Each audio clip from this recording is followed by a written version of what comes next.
Saludos a todos, hermanos. Espero que estén teniendo todos un muy feliz sábado. En esta oportunidad, hermanos, vamos a compartir un mensaje. Vamos a estudiar juntos la palabra de Dios y esperando que todos podamos todos ser edificados a través de la palabra de nuestro Padre Eterno y que Él nos pueda bendecir en este sábado, en lo que nos queda de este sábado. Para los que estamos iniciando esta mañana, que nos pueda dar un bendecido resto de sábado y bueno, para los que ya están terminando en otras partes del mundo también, que puedan terminar este sábado de la mejor manera, con mucha bendición y muy fortalecidos para lo que será el inicio de esta nueva semana.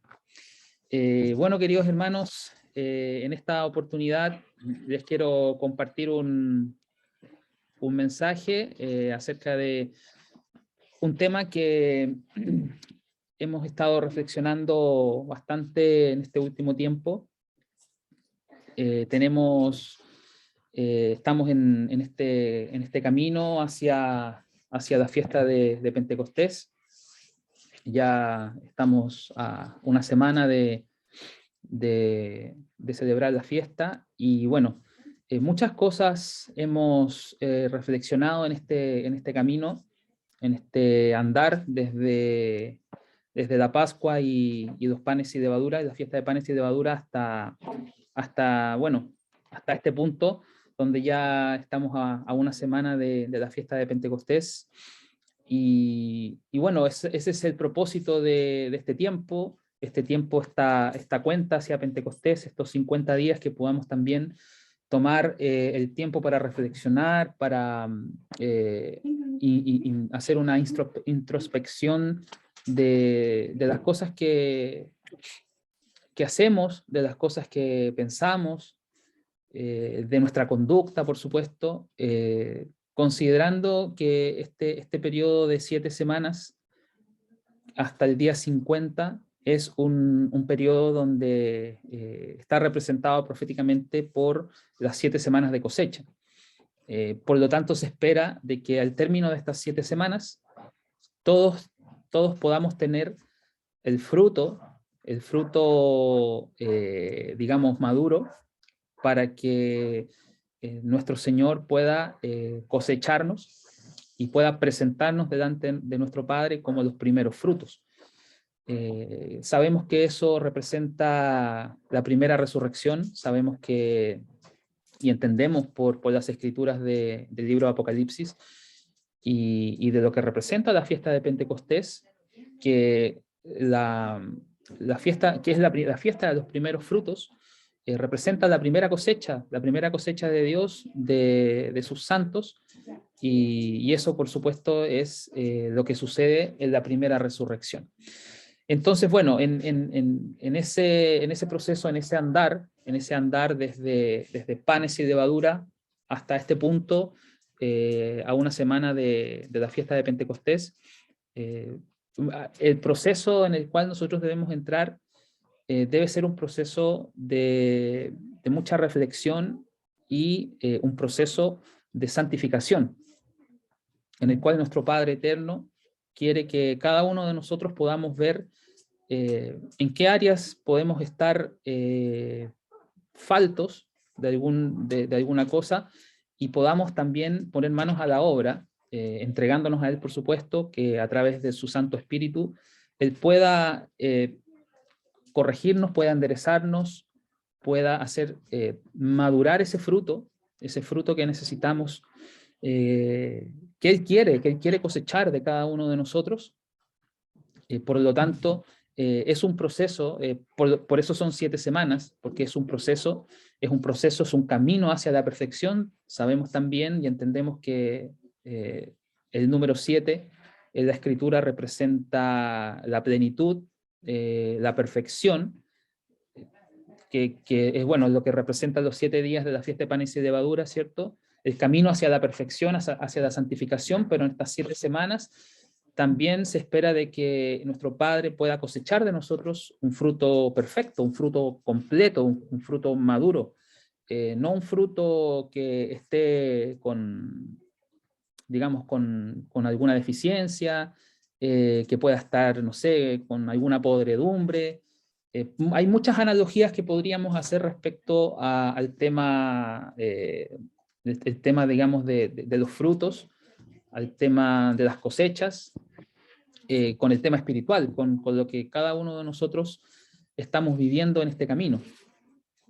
Por lo tanto, entendiendo que nosotros somos aquellos que están siendo, que estamos siendo sembrados con las primicias del Espíritu de Dios, debemos avanzar en esa dirección en la que podamos entregar a nuestro Padre y que Él pueda cosechar de nosotros un fruto completo, un fruto maduro, que sea para la honra y para la gloria de Él y para el plan que Él tiene de establecer su reino aquí en esta tierra.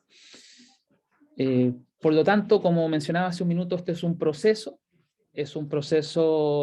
que no es fácil, que no es sencillo, y que muchas veces en ese proceso de purificación, de santificación, hasta llegar a ser un fruto maduro, un fruto completo, podemos pasar por muchas cosas que pueden ser complejas, que pueden ser duras, que pueden ser difíciles de soportar, y que en más de alguna ocasión nos puede desanimar también. Y el objetivo de este mensaje es que podamos explorar una de esas áreas en las cuales nosotros necesitamos poner atención dentro de este proceso, dentro de este andar, y que nuestro Dios pueda darnos la claridad a cada uno de nosotros de lo que necesitamos hacer, en este momento, y que nos pueda dar claridad también de cómo Él quiere que nosotros sigamos adelante en este proceso. Entonces, con esa introducción, hermanos, les quiero invitar ahora sí a que abran sus Biblias, a que vayamos a la palabra de Dios y que vayamos a estudiar, que vayamos a escudriñar su palabra. Vamos, por favor, hermanos, y abramos nuestras Biblias en 1 Corintios, capítulo 11. Vayamos, por favor, a 1 Corintios, capítulo 11.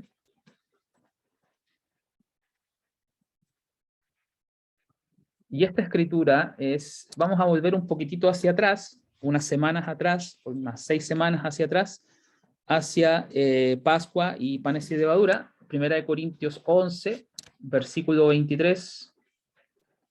Estas son de las escrituras que siempre leemos previo a Pascua y por supuesto durante la Pascua también. 1 Corintios 11, 23, aquí el apóstol Pablo nos dice: porque yo recibí del Señor lo que también entregué a ustedes, que el Señor Jesús, en la noche en la cual fue traicionado, tomó pan, y después de dar gracias, lo rompió y dijo: tomen, coman, este es mi cuerpo, el cual está siendo roto por ustedes. Esto háganlo en memoria de mí.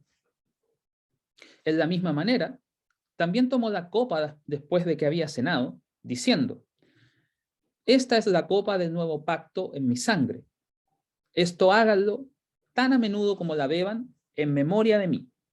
Y nosotros sabemos que este tan a menudo está refiriéndose al tiempo establecido por nuestro Dios una vez al año, en el 14 del primer mes, entre las 2 tardes, que es el tiempo fijado por Él para la Pascua. Y después en el versículo 26 nos dice: porque tan a menudo, entonces en el tiempo establecido por nuestro Dios, tan a menudo como coman este pan y beban esta copa, solemnemente proclaman la muerte del Señor hasta que Él venga.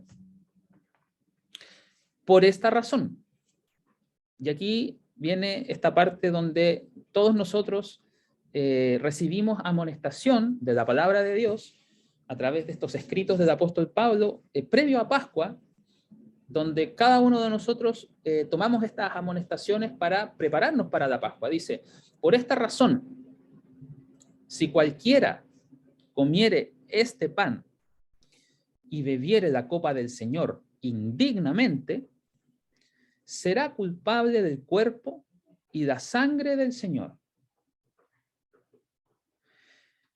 Pero un hombre examínese a sí mismo, o cada uno examínese a sí mismo, y coma del pan y beba de la copa como corresponde. Porque aquel que come y bebe indignamente está comiendo y bebiendo juicio para sí mismo, no discerniendo el cuerpo del Señor, o sin discernir el cuerpo del Señor. Y aquí quiero detenerme un momento, hermanos, porque todos nosotros ciertamente tomamos esta amonestación que está aquí en la palabra de Dios tiempo antes de la fiesta de Pascua y de la fiesta de panes y levadura, y comenzamos en un proceso, hermanos, un proceso que nos toma un tiempo de autoexaminación, de mirarnos hacia nosotros mismos, mirar qué es lo que estamos haciendo, mirar nuestra conducta, mirar las cosas que podamos quizás estar haciendo equivocadamente delante de nuestro Padre, y así poder llegar a este punto, ¿cierto? Al punto de que podamos comer y beber la Pascua de una manera digna. Sabemos que ninguno de nosotros es digno por sí mismo delante de nuestro Señor, pero aquí se nos entrega una indicación específica de que esta copa, este pan y esta copa, no lo podemos tomar de una manera indigna. Entonces, muchas veces ha quedado la pregunta de, bueno, ¿a qué se refiere con una manera indigna? ¿A qué se está refiriendo aquí el apóstol Pablo con tomar la copa y comer el pan y beber la copa de una manera indigna? Porque las consecuencias son bastante serias. Dice aquí que el que come y bebe indignamente está comiendo y bebiendo juicio para sí mismo, no discerniendo el cuerpo del Señor. Y también es importante que podamos entender a qué se está refiriendo aquí con no discernir el cuerpo del Señor. Y que vamos a tratar en este mensaje de entender un poquitito más acerca de a qué se está refiriendo aquí Pablo con no discernir el cuerpo del Señor. Y como decía hace un momento, tiene consecuencias que son bastante serias. En el versículo 30 dice, por esta mismísima razón, muchos están débiles y enfermos entre ustedes, y muchos han dormido. Y aquí cuando dice muchos han dormido, se refiere obviamente al proceso de la muerte física, que entendemos de la palabra de Dios, que cuando morimos físicamente, cuando este cuerpo físico llega a su fin, entramos en un estado de inconsciencia y morir, es como que dormimos. Hasta que seamos despertados el día de la resurrección, cuando nuestra conciencia sea despertada de nuevo y seamos transformados, si es que nuestro Señor, por supuesto, lo permite, para cada uno de nosotros.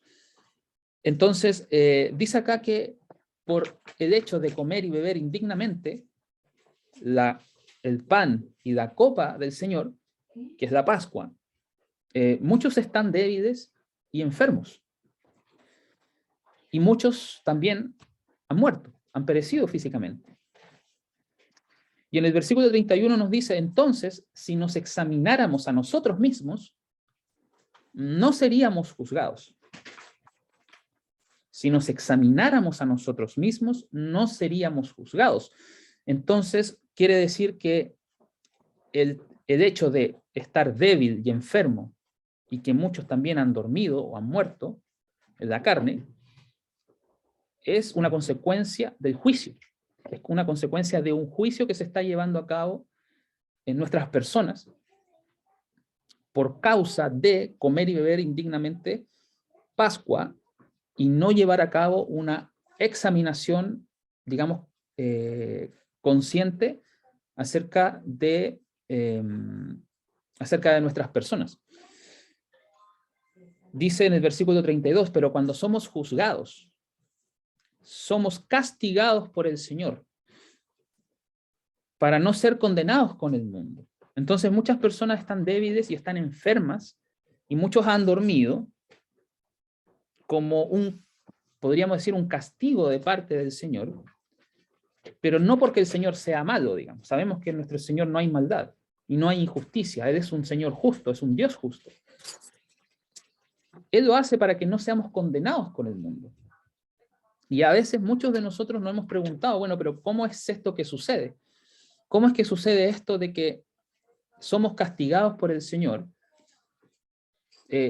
A veces sufrimos enfermedades, a veces tenemos debilidades en nuestro cuerpo, y a veces muchos hermanos también mueren o duermen en el Señor, y es visto como un castigo del Señor. ¿Cómo es que entonces podríamos entender eso, de que es un castigo del Señor? Pero aquí el apóstol Pablo nos dice que cuando somos juzgados por Él, somos castigados por el Señor, pero para no ser condenados con el mundo. Entonces, lo que quiero, hermanos, es que podamos analizar este tema de la manera más madura posible, de la manera más espiritual posible, porque vamos a hablar de cosas que de pronto pueden ser un poquitito polémicas o controversiales, que muchas veces no se tocan porque, o no se hablan, porque hay mucho miedo a veces de hablar de estos temas, pero son cosas que nosotros deberíamos tomarnos muy en serio. Y la idea es que podamos analizar este tema de una manera, como mencionaba, lo más maduramente posible, y tomar esta amonestación del Señor, porque aquí lo que estamos tratando de tomar y de analizar es la palabra de Dios. Lo que estamos tratando de tomar es la amonestación del Señor, la amonestación que nos está entregando, y que a través de ello nosotros podamos ser conscientes, un poquitito más conscientes de las cosas que el Señor nos pide, y que a través de eso nosotros podamos hacer los cambios que sean necesarios en nuestra vida. Sé yo también que quizás van a haber muchos hermanos o muchas personas que quizás se puedan sentir ofendidas por las cosas que se van a decir, pero el propósito, por supuesto, no es ofender a nadie, y ninguno de nosotros que somos espirituales, como dice el apóstol Pablo, deberíamos sentirnos ofendidos por lo que la palabra de Dios nos está transmitiendo. Aquí hay una declaración muy directa del apóstol Pablo que dice que por comer y beber indignamente la Pascua, no discerniendo el cuerpo del Señor, muchos están débiles y enfermos, y muchos han dormido. Entonces la pregunta que nosotros nos podríamos hacer es, ¿podría ser que algunas de nuestras debilidades y enfermedades físicas pudieran ser una consecuencia de esto? Pudiera ser, y si es así, ¿somos capaces de discernir eso? ¿Somos capaces de darnos cuenta de eso? ¿O simplemente pensamos que esto siempre es para otra persona? Porque la naturaleza humana siempre tiende a mirar hacia el otro. No se mira mucho a uno mismo. Y aquí nos está diciendo, si ustedes se examinan a sí mismos, entonces no serían juzgados. Pero nosotros tenemos la tendencia siempre de mirar hacia la otra persona. Y muy pocas veces nos tomamos el tiempo de reflexionar qué es lo que estamos haciendo, o de ir detalladamente a las cosas que estamos haciendo para tomar conciencia si estas cosas realmente se están aplicando a nosotros.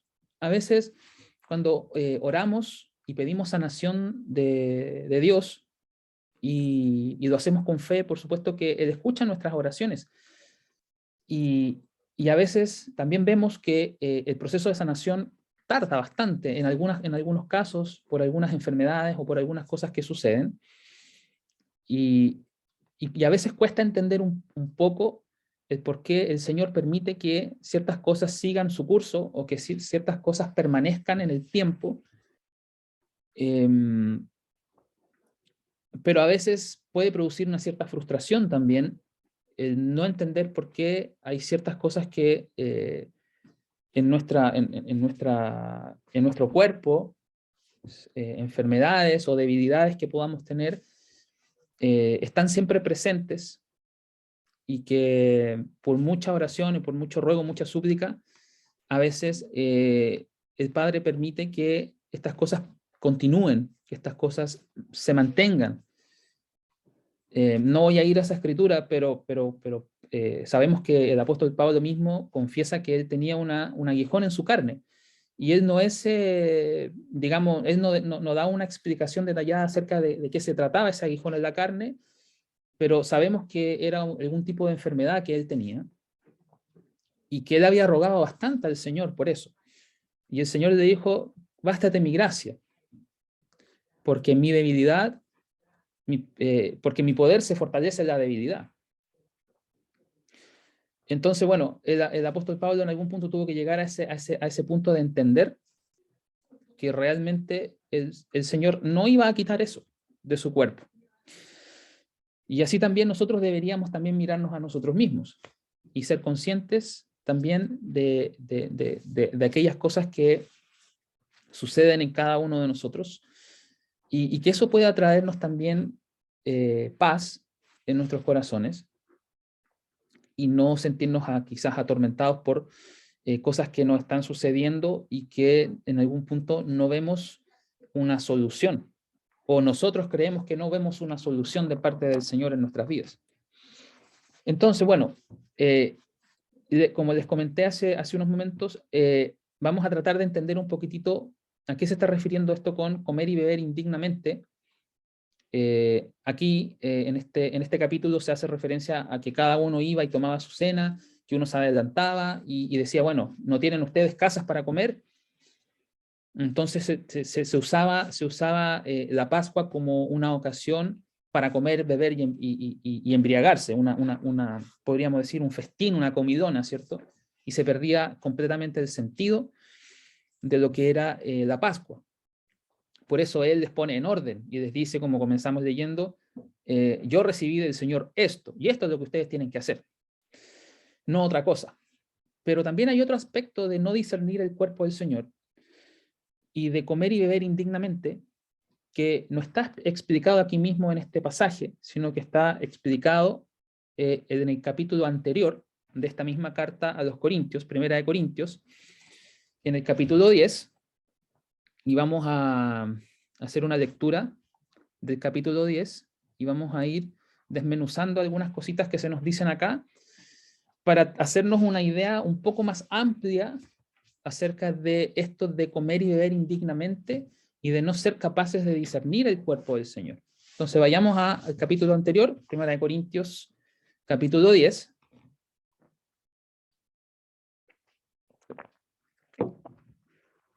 Dice 1 Corintios, capítulo 10, y vamos a iniciar en el versículo 1. 1 Corintios 10, 1. Ahora, no quiero que sean ignorantes de esto, hermanos, que nuestros padres estuvieron todos bajo la nube, y todos pasaron a través del mar, y todos fueron bautizados, hasta Moisés, en la nube y en el mar.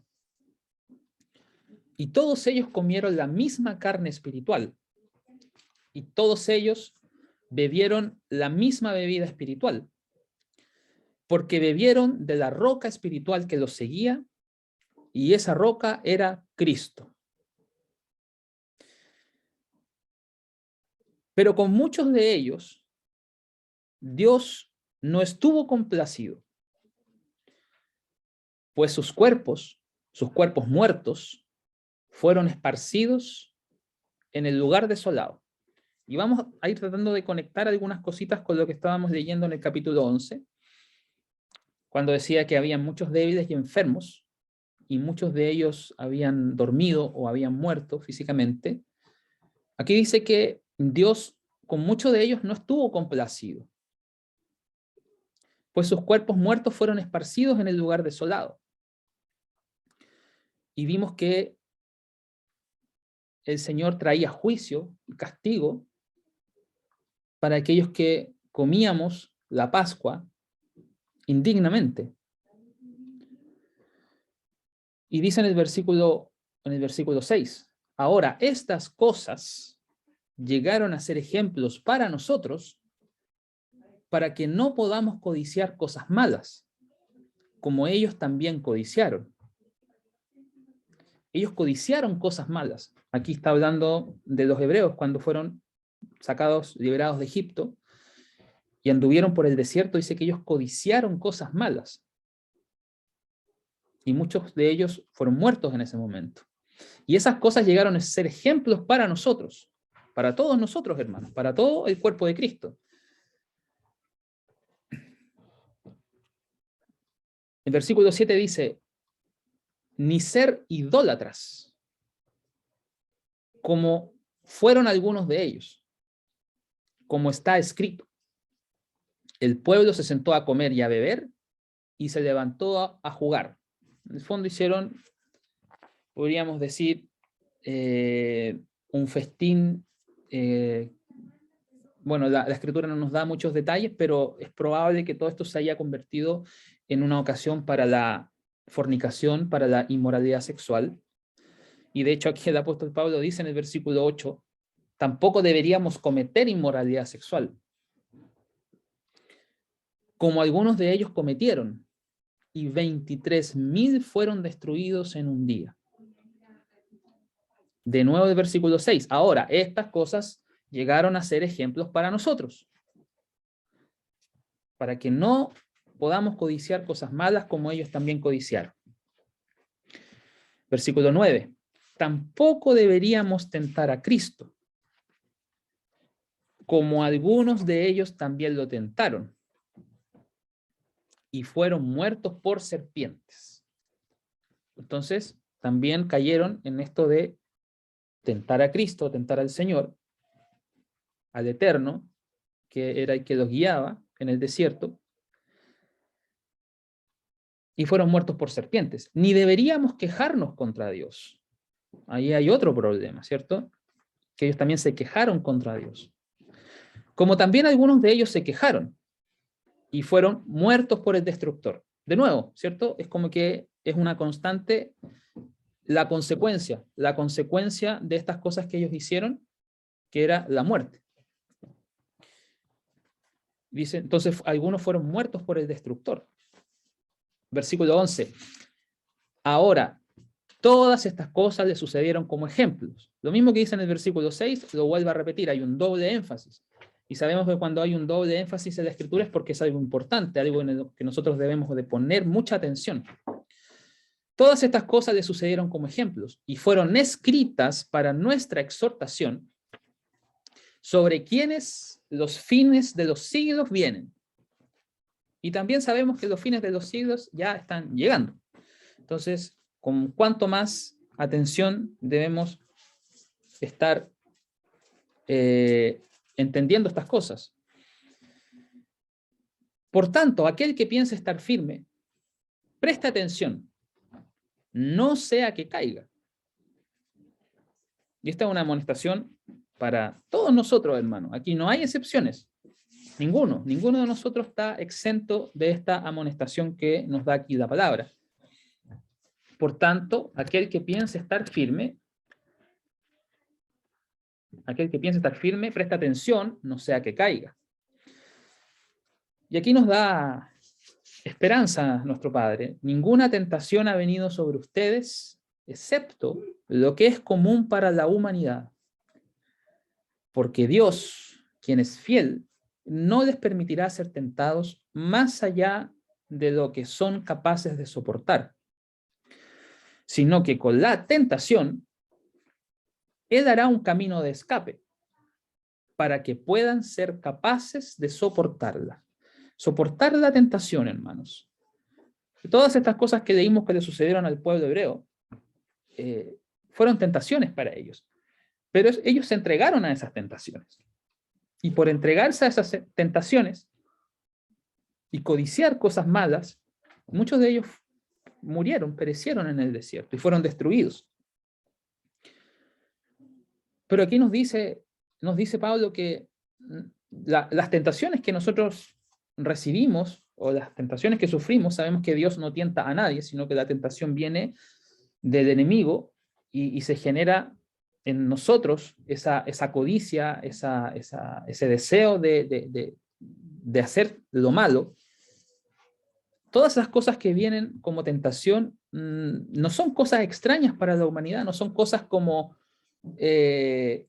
inhumanas, cosas que nosotros como seres humanos no podamos soportar, que no podamos resistir. Y Dios también nos ayuda, porque Él siempre nos va a dar una vía de escape. El punto está en que si nosotros vamos a realmente ser capaces de ver esa vía de escape y vamos a ir por esa vía de escape, o vamos a seguir por nuestro camino. Versículo 14 dice, por tanto, y este por tanto es como una consecuencia o una conclusión de todo lo que se expuso hasta este punto. Versículo 14, por tanto, mis amados, huyan de la idolatría. Huyan de la idolatría. Todo esto que leímos desde el versículo 3 en adelante, cosas que sucedieron, que sucedió al pueblo, para el Señor, son por causa de la idolatría. Por eso les dice, por tanto, mis amados, huyan de la idolatría. Hablo como aquellos que son sabios. Ustedes juzguen lo que digo. Entonces ahora él va a expandir esto, lo va a abrir hacia le va a dar una perspectiva más profunda y nos pide que entendamos esto como sabios.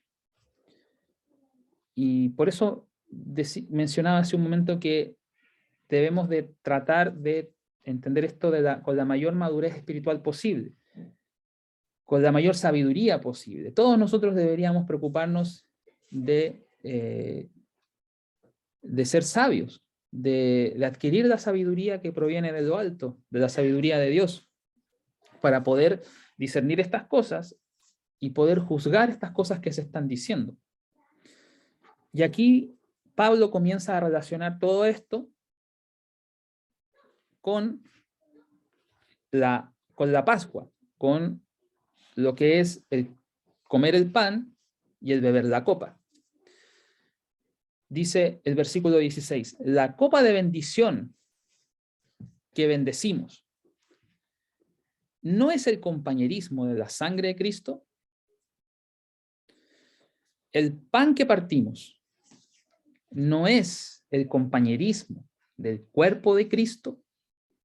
Entonces, cuando nosotros tomamos la Pascua, entramos en un compañerismo, y un compañerismo, aquí la palabra nos está haciendo relación, no solamente un compañerismo de ser, digamos, amigos, sino que es una comunión, es una relación íntima, es una intimidad, a eso se está refiriendo.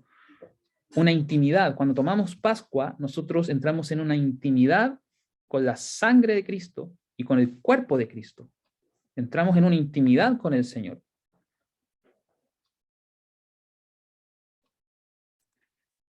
Entonces, he aquí la importancia de, como decía en el capítulo 11, de discernir correctamente el cuerpo del Señor. Veamos qué más nos dice acá. Versículo 17. Porque nosotros, siendo muchos, somos un cuerpo y un pan. Porque todos nosotros somos partícipes del pan. Todos participamos de ese pan. Cuando nosotros tomamos la Pascua, todos somos partícipes del mismo pan y todos participamos del mismo cuerpo y todos somos el mismo cuerpo. Consideren a Israel conforme la carne. Al pueblo de Israel se está refiriendo. ¿No son aquellos quienes comen los sacrificios partícipes del altar? Así, de la misma manera, nosotros cuando comemos Pascua, sabemos que estamos comiendo el cuerpo sacrificado de nuestro Señor. Y al comer el cuerpo sacrificado de nuestro Señor, estamos siendo partícipes de ese sacrificio. No sé si logramos captar, digamos, la seriedad de todo esto que se está diciendo acá. No es algo no es algo ligero, algo esto que se nos está presentando aquí en esta carta. Versículo 19, ¿qué estoy diciendo entonces? ¿Que un ídolo es algo? ¿O que lo que es sacrificado a un ídolo es algo? Solamente que lo que los gentiles sacrifican, lo sacrifican a demonios y no a Dios. Y no deseo que ustedes tengan compañerismo, y aquí es lo mismo que leímos en el versículo 16, el compañerismo, la comunión, la intimidad, la relación. No deseo que ustedes tengan compañerismo con demonios. Porque en verdad, hermanos, el ídolo no es nada. Y en ese tiempo se usaban muchos ídolos, imágenes de dioses, ¿cierto? Y los griegos en este tiempo tenían un panteón bien amplio, los romanos un panteón de dioses, ¿cierto? Cada uno tenía su imagen, su figura, y se sacrificaban cosas a esos ídolos. Pero Pablo dice, en verdad, no es el ídolo el que importa, porque el ídolo, la imagen, el nombre de ese dios falso, no es nada, no existe. El problema es el demonio que está ahí. O sea, obviamente que los gentiles que sacrificaban, ellos no sacrificaban con una conciencia de que estaban sacrificando a un demonio. Ellos creían que le estaban sacrificando a sus dioses, y cada uno de sus dioses tenía distintos beneficios para ellos. Pero Pablo está dejando claro que lo que en realidad ellos sacrifican a esos supuestos dioses, en verdad lo sacrifican a demonios. Y dice, y no deseo que ustedes tengan compañerismo con demonios. Y eso nosotros hoy día, por supuesto que lo podemos llevar a nuestros tiempos. No porque hoy día nosotros no tengamos imágenes, no tengamos la estatua de un dios X, o que adoremos a un dios X, Y o Z, que no es el Dios verdadero, no quiere decir entonces que nosotros hoy día no tengamos ídolos. No quiere decir que hoy día nosotros no tengamos cosas que puedan convertirse en idolatría. Y que por supuesto puedan dar pie, puedan dar espacio para que a través de eso nosotros estemos teniendo compañerismo con demonios. En el versículo 21 dice, aquí es muy específico, muy directo, dice, no pueden beber la copa del Señor y la copa de demonios. No pueden, dicen, no pueden participar de la mesa del Señor y la mesa de los demonios. No pueden, dice. Entonces, si volvemos a lo que leímos al principio en 1 Corintios 11, cuando decía, ustedes comen y beben indignamente, no discerniendo el cuerpo del Señor. Si ponemos todo esto en perspectiva, el no ser capaces de discernir el cuerpo del Señor es cuando nosotros ponemos o participamos de la copa, como dice acá, o de la mesa de los demonios, y al mismo tiempo estamos participando de la copa y de la mesa del Señor. No pueden participar de la mesa del Señor y la mesa de los demonios. Entonces, eso produce que nosotros, cuando participamos de la Pascua, podamos estar participando de la Pascua de una manera indigna. Y no estamos discerniendo el cuerpo del Señor, porque no somos capaces de darnos cuenta. Si al final discernir se trata de eso. Discernir es como hacer es como cernir, ¿cierto? Cuando uno cierne la tierra y busca impurezas. Entonces, no estamos siendo capaces de darnos cuenta de lo correcto y lo incorrecto. No estamos siendo capaces de darnos cuenta de lo que es santo y de lo que no es santo. Pero en nuestras vidas, en lo que nosotros estamos haciendo, no pueden participar de la mesa del Señor y la mesa de demonios. Ahora, ¿provocaremos al Señor a celos? ¿Somos más fuertes que Él?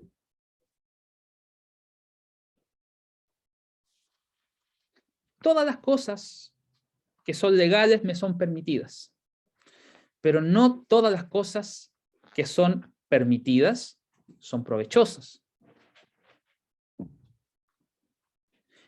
Todas las cosas que son legales me son permitidas, pero no todas las cosas que son permitidas edifican. Entonces, muchas cosas que nosotros podemos hacer, nosotros quizás sin darnos cuenta, porque no hay una indicación expresa de que se nos prohíba, ¿cierto?, una actividad específica. Hoy día nosotros tenemos que tratar de llevar esto a nuestro contexto actual, un contexto muy distinto al que tenían los hermanos en este tiempo, en el tiempo de Pablo. Hoy día la idolatría no ha dejado, no ha cesado, no ha dejado de existir porque ya no vemos que la gente adore dioses o sacrifique a dioses con distintos nombres. Hoy día la idolatría está disfrazada de muchas formas. Bueno, el ejemplo más cercano es la Iglesia Católica, que ha disfrazado la idolatría con la imagen de Cristo. Pero sabemos que ahí está lleno de ídolos. Eso sería como lo más fácil de discernir, por decirlo así. No puedo yo estar yendo a la misa el domingo, por ejemplo, y a la semana siguiente estar participando de Pascua. No puedo tener compañerismo no puedo participar de la mesa de los demonios y después de la mesa del Señor. Aquí Pablo está diciendo eso. Porque si no, ¿qué hacemos? No estamos siendo capaces de discernir el cuerpo del Señor y por lo tanto estamos tomando la Pascua indignamente y recibiendo las consecuencias que vienen después de eso, que es lo que leímos al principio. Esa es una forma, ese es un ejemplo, pero pueden haber muchos otros ejemplos y el abanico es bastante grande de cosas que quizás nos pueden estar llevando a estar participando de la mesa de los demonios y que de alguna manera se convierten en idolatría para nosotros. Hoy día hay muchas actividades en el mundo que nos absorben nuestra energía, que nos absorben nuestros sentimientos, nuestra pasión, para enfocar eso en algo específico. Podríamos nombrar, por ejemplo, los deportes, la música, películas, distintas actividades, no sé, actividades físicas. Cada uno tiene que ser capaz de dar una miradita, ¿cierto?, a lo que hoy día el mundo nos ofrece, donde la idolatría está disfrazada, digamos, se nos está entregando la idolatría de una manera distinta. Pero sigue siendo idolatría. Entonces nosotros pudiéramos estar también entregándonos a esas cosas y así estarnos haciendo partícipes de la mesa de los demonios. Pero aquí Pablo dice, no quiero que tengan compañerismo con demonios. Y a veces nosotros no nos damos cuenta, a veces nosotros decimos, no, si es un pasatiempo, no, si es algo que lo hago para, no sé, para sentirme mejor, no le veo nada de malo a esto, no, si esto que tengo en mi casa, no sé, es una colección nada más de cosas, pero nosotros realmente estamos viendo lo que hay detrás de eso. ¿Somos capaces de darnos cuenta? ¿O por el hecho de que no vamos a la misa el domingo ya pensamos que no somos idólatras? Creo que eso sería un análisis bastante superficial y bastante poco serio. de qué podríamos hacer. Porque por algo estas cosas están aquí escritas para nosotros. Por algo están las amonestaciones. Y como leímos, decía que estas cosas fueron escritas para nosotros, para quienes están viniendo los fines de los siglos. O sea, mientras más nos acercamos al fin de los tiempos, es cuando más atención deberíamos poner a estas cosas. Porque se van a intensificar intensificar mucho más. El punto es que quizás no vamos a estar siendo capaces de ver todas esas cosas. Entonces, cada uno de nosotros debería examinarse para poder determinar si es que realmente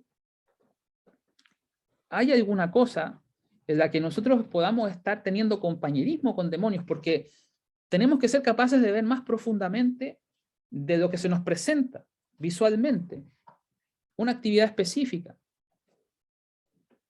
¿Estoy yo entregándome a esa actividad específica? Pero ¿qué es lo que hay detrás de eso? ¿Qué es lo que mueve todo eso? Y no quiero dar, digamos, como una lista de ejemplos ni nada de eso, porque cada uno tiene que mirar con lo que cada uno hace y ser capaz de darse cuenta si nosotros estamos entregándonos completamente a Dios o hay parte de nosotros que no se está entregando a Dios y la estamos entregando a otra cosa. Que nosotros creemos que es inofensiva, pero que detrás de eso puede haber compañerismo con demonios y puede estar llevándonos a idolatría. Entonces, si nosotros estamos en este proceso en el cual estamos avanzando hacia ser un fruto maduro, un fruto completo, hacia ser santos, como el Señor es santo, entonces tenemos que mirar esas cosas. Y también tenemos que reflexionar acerca de las consecuencias de esas cosas. Como vimos al principio, por participar de la mesa del Señor y la mesa de los demonios al mismo tiempo, no estamos discerniendo el cuerpo del Señor. Y estamos participando indignamente de la mesa del Señor. Y como hemos leído, todo eso produce consecuencias en nosotros. Y esas cosas suceden como un juicio del Señor para nosotros, pero para que no seamos condenados con el mundo, porque se espera o el Señor espera de que nosotros a través de eso podamos darnos cuenta, podamos entender, podamos discernir y podamos tomar las acciones que sean necesarias para apartarnos de esas cosas.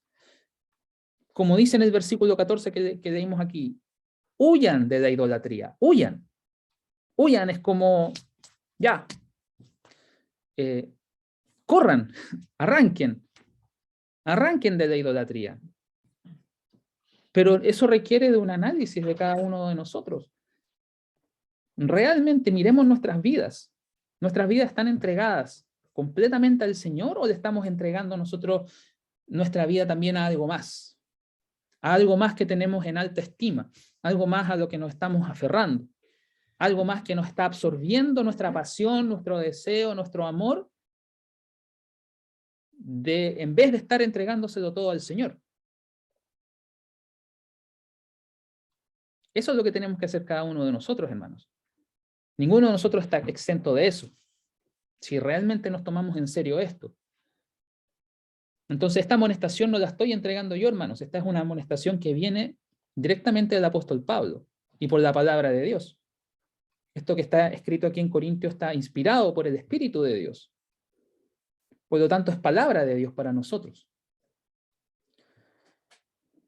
Vayamos a ver qué es lo que nos dijo nuestro Señor Jesús. Vayamos a una escritura en Lucas, capítulo 16. Lucas, capítulo 16, y aquí nuestro Señor nos da un ejemplo.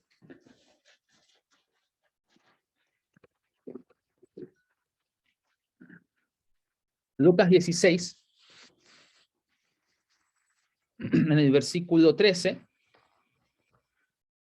Dice aquí nuestro Señor: ningún siervo es capaz de servir a dos maestros. Ningún siervo es capaz de servir a dos maestros. Porque o odiará al uno y amará al otro, o soportará al uno y despreciará al otro. No pueden servir a Dios y a las riquezas. No pueden servir a Dios y a Mamón, dice acá. Pero Mamón era el dios pagano falso de las riquezas. Y el problema no era la estatua, no era la figurita, ¿cierto? Sino el demonio que había detrás de eso. O sea, a través de la riqueza se generaba un demonio. Y dice acá el Señor: no pueden servir a Dios y a ese demonio. Pablo dijo: no pueden participar de la mesa del Señor y de la de los demonios. O sea que el perseguir riquezas, el entregarme a las riquezas, el tratar de obtener riquezas a toda costa y vivir para ello, me hace estar sirviendo a los demonios. De acuerdo a esto, me hace estar entregándome a otro Dios, que no es otro Dios en verdad, es un demonio. Y no a Dios. Dice acá el Señor: no pueden servir a uno, no pueden servir a dos maestros. ¿Es uno o es el otro? No es como, no voy a ir allá tampoco, pero es como cuando Elías le dijo al pueblo hebreo, a los israelitas: ¿hasta cuándo van a estar entre dos opiniones? Si van a servir al Eterno, sírvanlo a él. O si van a servir a Baal, sírvanlo a él. Pero no estén entre medio, no pueden estar entre medio. Entonces nosotros hoy día, hermanos, tenemos la gracia de Dios, por el cual hoy día se nos entregan estas amonestaciones para que no seamos condenados con el mundo, hermanos. Y a veces eso tiene consecuencias en nuestras vidas que nosotros tenemos que cargar por decisiones que hemos tomado, por cosas que hemos hecho. Pero el Señor no es injusto. El Señor siempre lo hace para nuestro bien. Lo vamos a ver un poquitito después también. Que el castigo del Señor no es para nuestra destrucción, sino que es porque Él nos ama. Versículo 14 dice: ahora los fariseos, quienes también eran avaros, y sabemos que la avaricia es, el apóstol Pablo también dijo, la avaricia es idolatría. Los fariseos que también eran avaros, oyeron todas estas cosas y lo ridiculizaron. Y él les dijo: ustedes son aquellos que se justifican a sí mismos delante de hombres. Ustedes son aquellos que se justifican a sí mismos delante de hombres. Pero Dios conoce sus corazones. Y no solamente el corazón de los fariseos, el corazón de todos nosotros. Dios conoce todos nuestros corazones.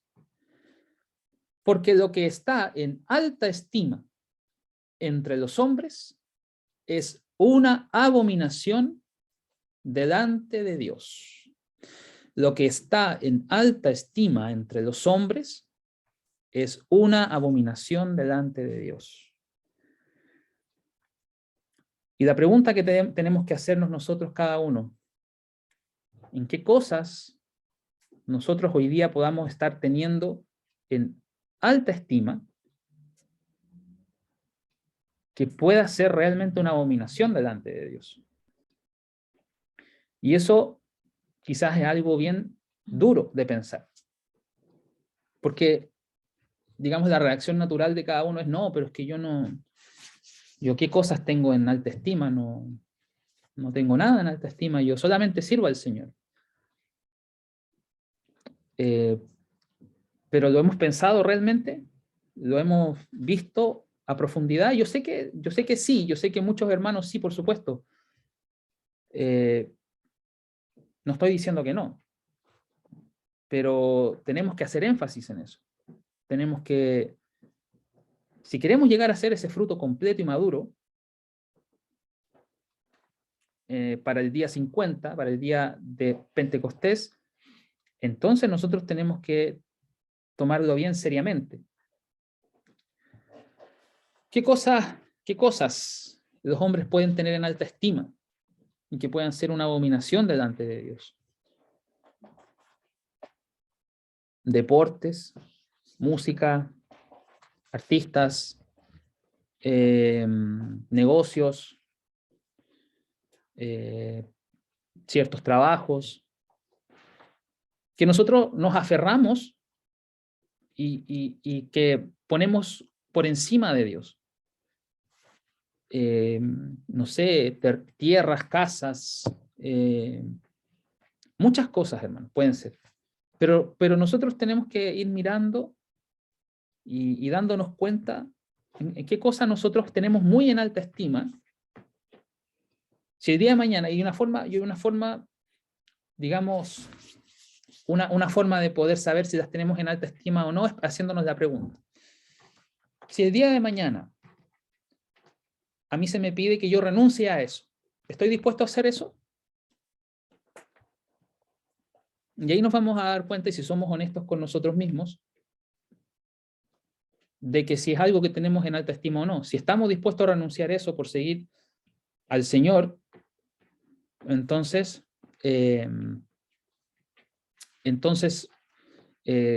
claro, no son cosas que tenemos en alta estima. Pero si nos cuesta, entonces hay algo ahí quizás a lo que nos estamos aferrando.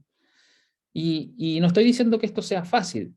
De esto que yo estoy hablando, yo soy el primero en ponerme adelante y hacerme culpable de todas estas cosas. Porque primero uno, cuando uno habla de ciertas cosas, primero uno tiene que ponerse a juicio sobre esas cosas. Pero la intención, hermano, es que nosotros podamos ir viendo y tomando estas cosas y que podamos ir analizando nuestras vidas, porque ya no queda mucho tiempo. Las cosas se están poniendo cada vez más difíciles, más duras. Y claro, esta fiesta de Pentecostés y las 7 semanas nos presentan esta maduración, ¿cierto? De los frutos, que vamos a hacer los primeros frutos. Pero tenemos que asegurarnos, hermanos, de llegar a ese punto.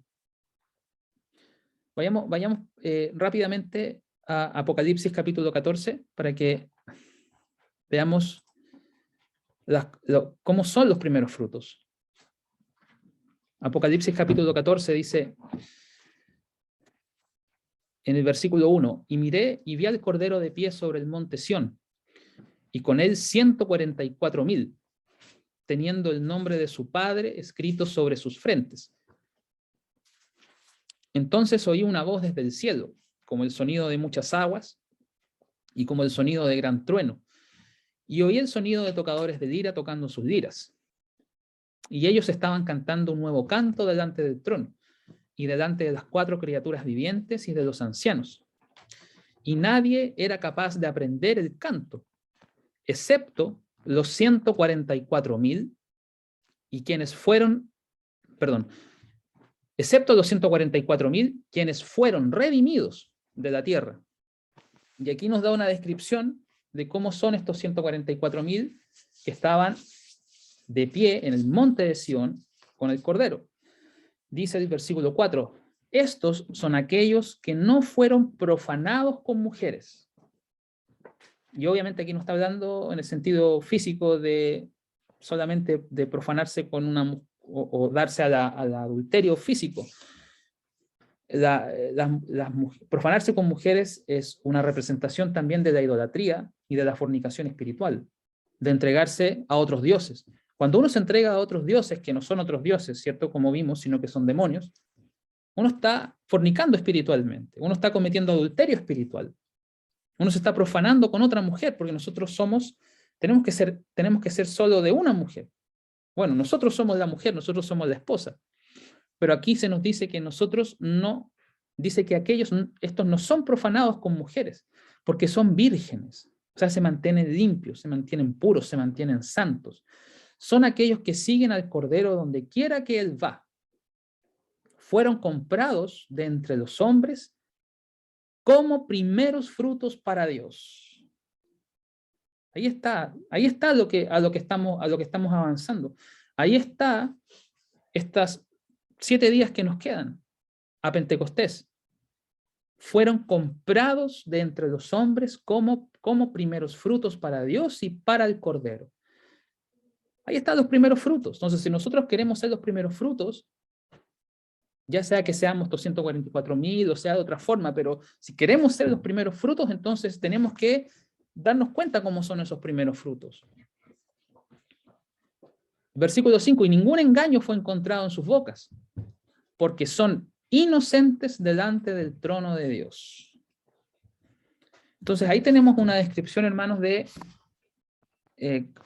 cómo son estos primeros frutos, para que nosotros mismos nos pongamos en contraste con esto y tomemos esto como una meta, un objetivo hacia el cual nosotros avancemos, para que nos movamos en esa dirección. Porque como decía hace un momento, ya no nos queda mucho tiempo. Entonces necesitamos movernos en la dirección correcta. Vayamos aquí a otra escritura. Ahora vayamos al Antiguo Testamento, vayamos a Ezequiel capítulo 14.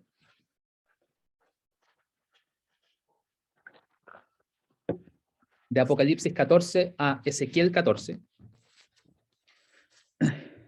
Ezequiel 14, el versículo 1, dice, vinieron a mí algunos de los ancianos de Israel y se sentaron delante de mí. Y vino a mí palabra del Eterno, diciendo, hijo de hombre, estos hombres, los ancianos de Israel, han puesto sus ídolos en su corazón y han establecido el tropiezo de su maldad delante de su rostro. ¿Acaso he de ser yo, en modo alguno, consultado por ellos? Háblales, por tanto, y diles, así ha dicho el Eterno el Señor. Cualquier hombre de la casa de Israel que hubiere puesto sus ídolos en su corazón, entonces es ahí, hermanos, donde se establecen nuestros ídolos, en el corazón de cada uno de nosotros. Quizás exteriormente no se ve, quizás exteriormente pueda ser, aparentemente no se ve nada, pero donde está realmente ese ídolo es en nuestro corazón. Cualquier hombre de la casa de Israel que hubiere puesto sus ídolos en su corazón y establecido el tropiezo de su maldad delante de su rostro, y viniera el profeta, y yo el Eterno responderé al que viniere conforme a la multitud de sus ídolos, para tomar a la casa de Israel por el corazón, ya que se han apartado de mí, todos ellos por sus ídolos. Por tanto, di a la casa de Israel, así dice el Eterno el Señor. Y así nos está diciendo también a cada uno de nosotros. Recuerden, estas cosas fueron escritas para nosotros, quienes hemos alcanzado los fines del tiempo. Por tanto, di a la casa de Israel, así dice el Eterno el Señor, convertíos y volveos de vuestros ídolos y apartad vuestro rostro de todas vuestras abominaciones. Porque cualquier hombre de la casa de Israel y de los extranjeros que moran en Israel, que se hubieran apartado de andar en pos de mí y hubiere puesto sus ídolos en su corazón y establecido delante de su rostro el tropiezo de su maldad y viniera el profeta para preguntarle por mí, yo el Eterno le responderé por mí mismo y pondré mi rostro contra aquel hombre y le pondré por señal y por escarmiento y lo cortaré de en medio de mi pueblo y sabréis que yo soy el Eterno. Por eso, como decía el apóstol Pablo, hay muchos débiles y enfermos y muchos de ellos duermen. Esta amonestación, hermanos, no ha cesado. Las cosas como las ve el Eterno no han cambiado. Recuerden que el Eterno dice, yo no cambio. En el Eterno no hay sombra de variación. Él sigue pensando lo mismo de los ídolos. Independiente del contexto cultural o temporal en el que podamos vivir, las cosas siguen su curso. Entonces, tomemos esta amonestación, hermanos, para que sigamos haciendo esa introspección y podamos seguir examinándonos a nosotros mismos, porque si nos examinamos a nosotros mismos, no seríamos juzgados. Pero si somos juzgados, entonces somos castigados. Vayamos a Hebreos capítulo 12. Con esto ya vamos a ir concluyendo el mensaje. Vayamos a Hebreos capítulo 12. Dice: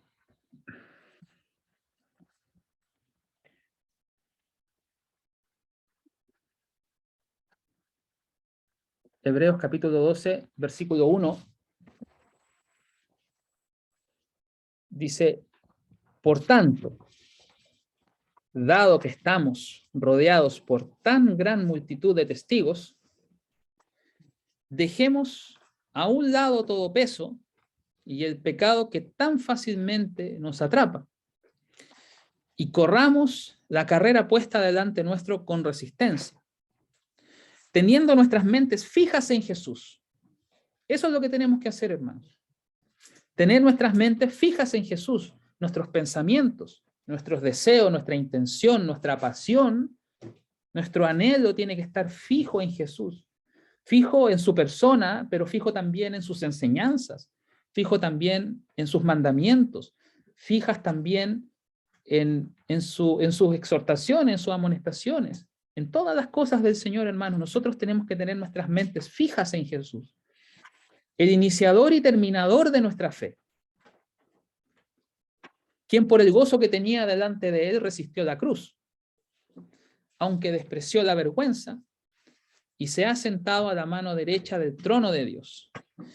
Ahora, mediten profundamente en quien resistió tan gran hostilidad de pecadores contra sí mismo, para que no lleguen a estar cansados y no desmayen en sus mentes. Ustedes aún no han resistido al punto de perder sangre en su lucha contra el pecado. Y ya han olvidado la amonestación que Él les dirige como a hijos. Hijo mío, no desprecies el castigo del Señor, ni te canses de ser reprobado por Él. Porque a quien el Señor ama, castiga y disciplina severamente a cada hijo quien Él recibe. Al que el Señor ama, castiga y disciplina severamente a cada hijo quien recibe. Entonces, si somos castigados, es para que no seamos condenados con el mundo. Pero si nos examinamos a nosotros mismos, entonces no seríamos juzgados por el Señor, porque lo estaríamos haciendo nosotros nos estaríamos dando cuenta. Pero eso requiere que estemos muy cerca del Señor, que tengamos nuestras mentes fijas en Jesús, que estemos fuertes en la oración y escudriñando su palabra, para que podamos tener esa capacidad, esa sinceridad, esa honestidad de examinarnos a nosotros mismos y podamos discernir correctamente el cuerpo del Señor.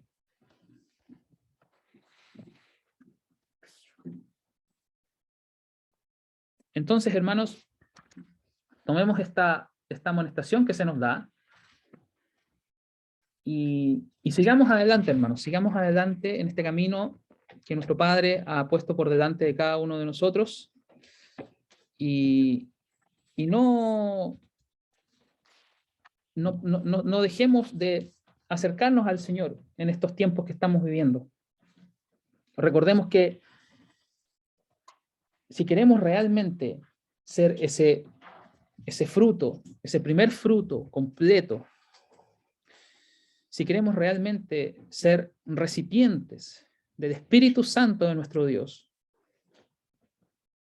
y ser parte de esos primeros frutos y que el Espíritu Santo realmente haga madurar en nosotros esa santidad que dice, como leímos en Apocalipsis 14, que tienen aquellos que siguen el Cordero a donde quiera que va. Entonces tenemos que reflexionar profundamente en todas estas cosas y entregarnos a nuestro Padre, entregarnos para que Él nos vaya dando la claridad, que Él nos vaya dando la convicción, que Él nos vaya dando el discernimiento y así también la fuerza, la valentía, el coraje para tomar determinación y tomar las acciones que sean necesarias en nuestra vida en pos de ese proceso de santificación y de purificación y de maduración espiritual. Vayamos a una escritura final para que concluyamos ya este mensaje. Vayamos a Primera de Juan capítulo 5, y en el final de la carta a Juan, en Primera de Juan capítulo 5, en el versículo 18, aquí el apóstol Juan nos da también una amonestación que debemos de tener presentes con respecto a todo esto que hemos estado hablando.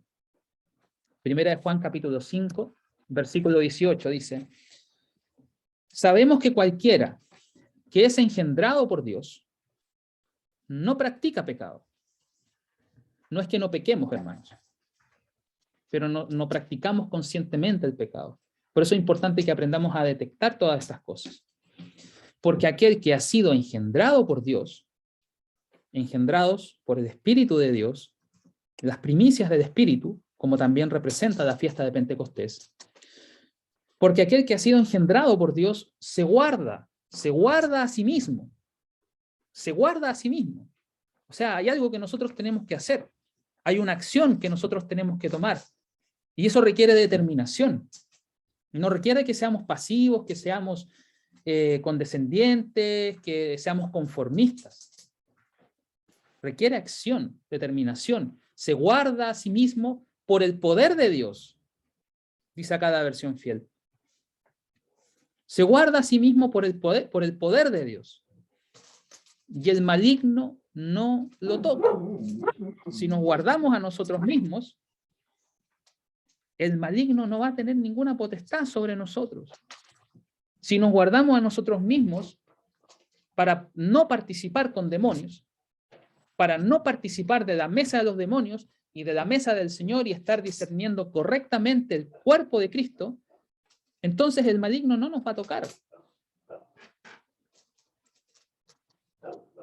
Sabemos que somos de Dios y que el mundo entero dice acá, y que el mundo entero se encuentra en poder del maligno. Sabemos que somos de Dios. ¿Sabemos que somos de Dios? Preguntémonos, hermanos. Sabemos que somos de Dios y que el mundo entero se encuentra en poder del maligno.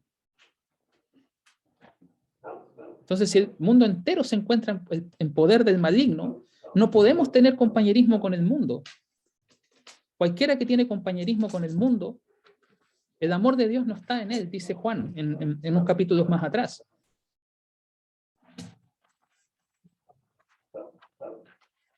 Entonces nosotros pensemos en esas cosas, hermanos. Reflexionemos profundamente en eso. No tengamos compañerismo con el mundo, porque el mundo entero se encuentra en poder del maligno. Aprendamos a discernir. Sabemos que estamos en este mundo. Como el Señor Jesús oró antes de que Él fuera crucificado, y oró por todos nosotros, dijo: no te pido que los saques del mundo, sino que los protejas del maligno. Porque el maligno, el Dios de este mundo, está al acecho.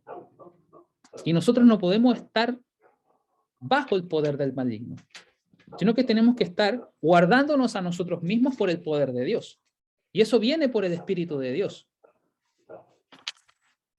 Seamos las primicias del Espíritu, hermano, como representa también la fiesta de Pentecostés.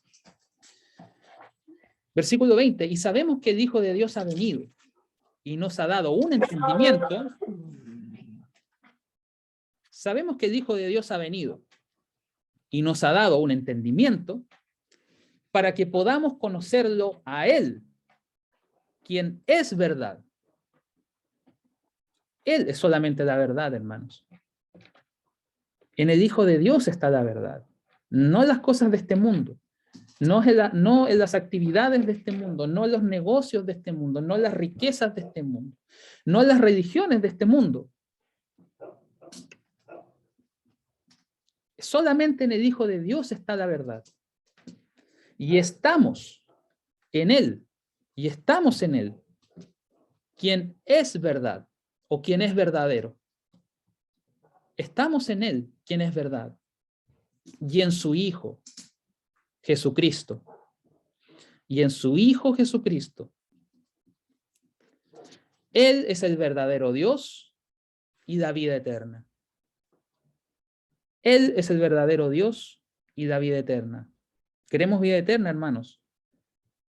Queremos estar en el día 50, la resurrección, con los primeros frutos, con aquellos que siguen al Cordero de Dios por donde quiera que va. Entonces, termina el apóstol Pablo diciendo, hijitos, guárdense a sí mismos de los ídolos. Amén. Guárdense a sí mismos de los ídolos. Amén. Entonces, ¿qué tenemos que hacer? Guardarnos a nosotros mismos de los ídolos. Es interesante cómo Juan termina su carta, porque podría haber terminado con el versículo anterior, diciendo, Él es el verdadero Dios y la vida eterna, amén. Pero termina diciendo, hijitos, guárdense a sí mismos de los ídolos. Porque si queremos estar en el verdadero Dios y queremos la vida eterna, entonces necesitamos guardarnos a nosotros mismos por el poder de Dios, guardarnos de los ídolos, apartarnos de los ídolos, apartarnos del mundo, no tener compañerismo con el mundo, no tener compañerismo con los demonios, no participar de la mesa de los demonios y de la mesa del Señor. Así que, hermanos, espero que podamos reflexionar y continuar profundizando en estas cosas que nuestro Señor nos ha dado a entender y que podamos tomar esta amonestación, hermanos, que podamos tomar esta amonestación y mirarnos a nosotros mismos y seguir adelante, hermanos, seguir adelante porque nuestro Padre es bueno, nuestro Dios es bueno, Él nos ama, Él nos quiere en su reino, Él quiere que estemos ahí en el día 50, Él quiere que estemos en la resurrección de los primeros frutos. Así que pongamos todo nuestro ser, pongamos nuestra mente en Jesús y guardémonos a nosotros mismos, hermanos queridos, por el poder de Dios. Espero que todos continúen teniendo un muy buen día de sábado y será hasta la próxima oportunidad.